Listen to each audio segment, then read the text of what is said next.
So if pigeon pose is one of those postures that makes you want to just rage or run out of the room screaming whenever it's offered in a yoga class, this video is for you. So pigeon pose can be an awesome pose, but sometimes we need to find ways to make it really work for our own anatomy, to make it work for our bodies, to honor any injuries that we have, or whatever else is going on. So first and foremost, with any posture, with anything that you're doing really, it's sort of this question of why are we doing it? So what is the intention of putting ourselves into this shape?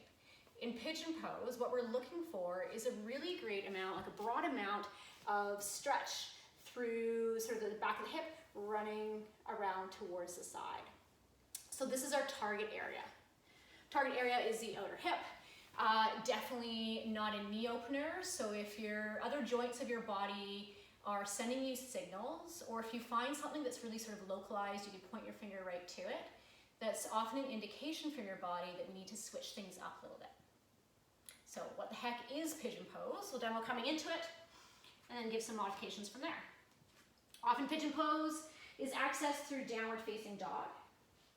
In down dog, you can take one leg up towards the sky, bringing that knee towards the wrist, laying the shin down towards the ground, your back toes tuck under, and then you wiggle your weight back.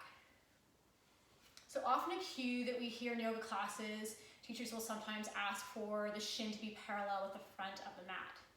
So what they're asking there is it's bringing sort of more sensation, it's bringing more external rotation. So the more that, have a demo this, the more that shin becomes parallel with the front of your mat, you can think about that, that's like leveling up the spice through the outer hip. So every body though needs a little bit of different spice. For me, I've torn my meniscus. Having my shin parallel with the front is just going to cause more tension on my knee versus where I wanted to go through the outer hip. So you can think about where your heel is, where the shin is in relation to the front of your mat, or heel in towards your groin. That's going to turn up or down the space. Heel further away from you, more spice. Heel closer towards you, less spice. The other little trick is when you tuck your toes under, you're wanting to draw your weight back. So I'll shimmy the props of the way. So instead of having all of our weight forward over top of this knee, we're thinking of shifting the weight back. So the weight's transferring over top of the hips, less pressure on the knee. Okay. So if your left hip is away from the ground, are you gonna get in trouble from the yogi police? You shouldn't, it's okay. Your left hip can definitely come away from the ground. If your hip comes away from the ground, you can take a bolster or a blanket. You can support underneath that hip and allow you to transfer a little bit more weight over towards that side and give you access to bring your chest down towards the ground. So option one. Option two, this is really nice, especially if you find that you do have tension through the knee. There's a sweet way of using a bolster to create a little bit more space. So a bolster is this round, sort of pillow-looking like thing. If you don't have a bolster, you can always use pillows, and you can slide it underneath the pelvis. So that gives me that little bit more height there. And so you can see when I'm upright, that gives a little bit more height. The hips are drawn up and away from the ground a little bit more, and I'm not putting as much pressure on that front knee. So that might be an option there too.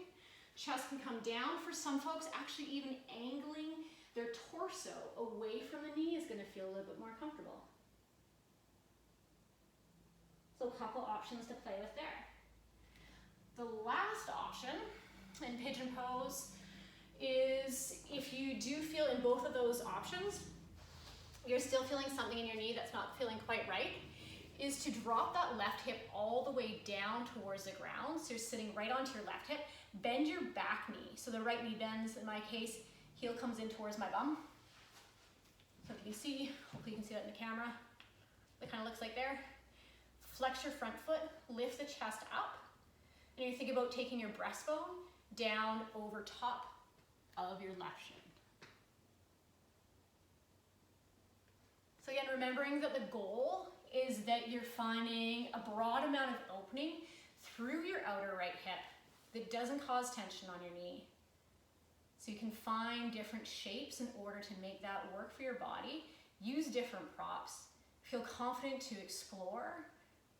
Figure what works, ask questions. We're always available for questions, so feel free to shoot us an email at info@ohmtown.ca or reach out over social media. Happy to help you out. So hopefully that feels a little less ragey in pigeon pose for those that want to throw things. Okay, thanks.